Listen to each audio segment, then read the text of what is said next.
तेजस्वी यादव की क्या पहचान है भैया? तेजस्वी यादव हमको कौन है सर्टिफिकेट देने वाले?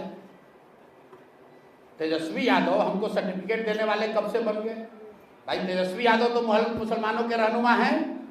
पिछले 30-35 साल से मुसलमान तेजस्वी यादव और उनके पिताजी के पार्टी को वोट देता रहा है। तो फिर सीमांचल के कितने मुसलमानों के बच्चे आज पढ़ लिख कर होशियार हो गए? सीमांचल के मुसलमानों की स्थिति आज इतनी खराब क्यों है? आप बताइए कि सीमांचल के मुसलमान, हर मुसलमान परिवार से बच्चे क्यों 10,000 रुपए की मजदूरी करने के लिए बाहर जा रहे हैं? उन तेजस्वी यादव को, लालू यादव को किसने रोका था कि यहाँ मुसलमानों के लिए यूनिवर्सिटी बना देते, पढ़ाई की व्यवस्था कर देते? जो लालू जी 15 साल रहे मुख्यमंत्री, उनके लड़के 3 बरस रहे उप मुख्यमंत्री, सीमांचल में मुसलमानों के लिए उन्होंने क्या किया है ये बता दीजिए। कितने उनके विधायक बने हैं मुसलमानों के, ये बता दो। यहीं पर कटिहार एक जिला है, आप अभी कितने दिन से पत्रकारिता करते हमको नहीं मालूम है, लेकिन पूरे बिहार में सबसे ज्यादा मुस्लिम कटिहार जिला में रहते हैं। संख्या के हिसाब से सबसे बड़ी आबादी मुसलमानों की कटिहार में है। पिछले 30 वर्ष में बिहार के उस डिस्ट्रिक्ट में जहां पर सबसे ज्यादा मुसलमान रहते हैं, आरजेडी ने, राजद ने एक भी मुसलमान को टिकट नहीं दिया है। अगर दिया होगा तो लाके हमको दिखा दीजिएगा। आप कहते हैं कि भाई मुसलमान को खाली भाजपा का डर दिखाकर यहाँ बैठे हुए मुसलमानों को भी ये खुली चुनौती दे रहा हूं। कटिहार जैसे जिले में जहां मुसलमानों की सबसे बड़ी आबादी रहती है, आज तक राजद ने पिछले 30 वर्ष में किसी भी मुसलमान को टिकट नहीं दिया है। और आप मुसलमानों की हकदारी की बात करते हैं। तो भाई विकास तुमने किया नहीं, भागीदारी तुमने दी नहीं, और ये सारे सीटों पर भाजपा वाले जीते हैं सो अलग। तो मुसलमान कब तक लालटेन में किरासन तेल बनकर जलता रहेगा? भाई मुसलमानों को भी हक है अपना नया रास्ता बनाना। जरूरी नहीं है कि आप जनसुराज को चुनिए, बिल्कुल ये जरूरी नहीं है। आप लोकतंत्र को जिंदा कीजिए।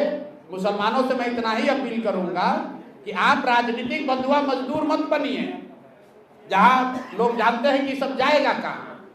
आपको जनसुराज नहीं पसंद है, किसी निर्दलीय को दीजिए, लेकिन अगर किसी का बंधुआ मजदूरी करते रहिएगा तो कभी भी आपके इलाके में, आपके बच्चों के लिए, आपके समाज का भला नहीं होगा। मेरे भाई, वक्फ का जो कानून बनाया गया है, मैं मुसलमान भाइयों को इतना ही कहूंगा कि आपको बिल्कुल इस पर घबराने की जरूरत नहीं है।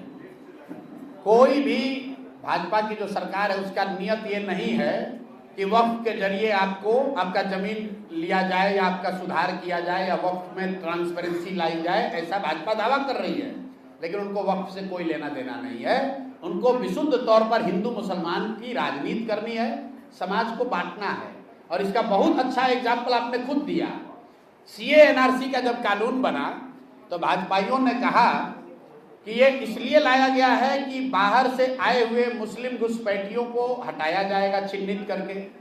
जब लोगों ने कहा भाई ऐसा क्यों कर रहे हो, तो कहा ना ना, जो हिंदू शरणार्थी बाहर रह रहे हैं बांग्लादेश में, पाकिस्तान में, अफगानिस्तान में, उनको बड़ा कष्ट हो रहा है, उनको यहाँ लाकर नागरिकता दी जाएगी।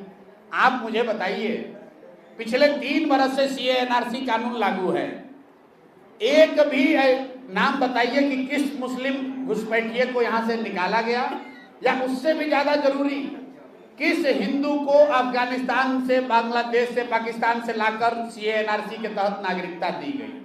आपने ना प्रधानमंत्री के मुंह से ये बात सुनी होगी, ना अमित शाह का कोई वक्तव्य सुना होगा, ना सदन में इसकी चर्चा हो रही है। कानून बना, हिंदू मुसलमान की लड़ाई हुई, बंगाल में चुनाव लड़ा गया, अब वो कानून गया ठंडे बस्ते में, अब नया कानून लेकर आ गए। भाई हर 6-8 महीने पर 2014 से लेकर अभी तक हर 6-8 महीने पर कोई ना कोई एक ऐसा कानून, ऐसा कदम उठाती है सरकार जिससे हिंदू मुसलमान के बीच की लड़ाई, उनमें वाद विवाद, खाई बढ़ती रहे। उससे कोई घबराने की जरूरत नहीं है।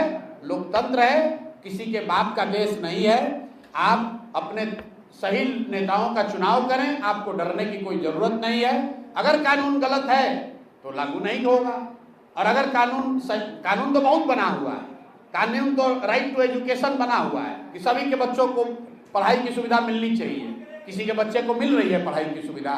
कानून बनने से घबराने की जरूरत नहीं है। जरूरत इस बात की है कि मुस्लिम समाज सजग हो, ऐसे राजनीतिक नेतृत्व का चुनाव करे जो उनके और उनके बच्चों के पढ़ाई और रोजगार की चिंता करे। सिर्फ भाजपा का डर दिखाकर उनको लालटेन में किरासन तेल बनाकर न जलाता रहे। आपकी पार्टी का स्टैंड साफ है कि वक्फ बिल का आप जो है बिल्कुल उसके विरोध में है। एक बार नहीं 100 बार बोल चुके हैं, लेकिन आप लोग वक्त कर बार बार चर्चा करके मुस्लिम समाज का नुकसान कर रहे हैं। मैं बार बार आपको कह रहा हूं कि कानून अगर बन भी गया तो भी जमीन पर कुछ होने वाला नहीं है, क्योंकि भाजपा को कुछ करना नहीं है। आप लोग जितना सवाल पूछिएगा, भाजपा यही चाहती है कि ये चर्चा चलती रहे, मुसलमान और हिंदुओं के बीच में लड़ाई चलता रहे। सर ये सवाल है कि ये जो वक्फ बिल है ये पास होने से सिर्फ हिंदुओं को नुकसान है या फिर मुस्लिम को नुकसान? किसी को नुकसान नहीं है, क्योंकि इस कानून के जरिए भाजपा कुछ नहीं कर सकती है।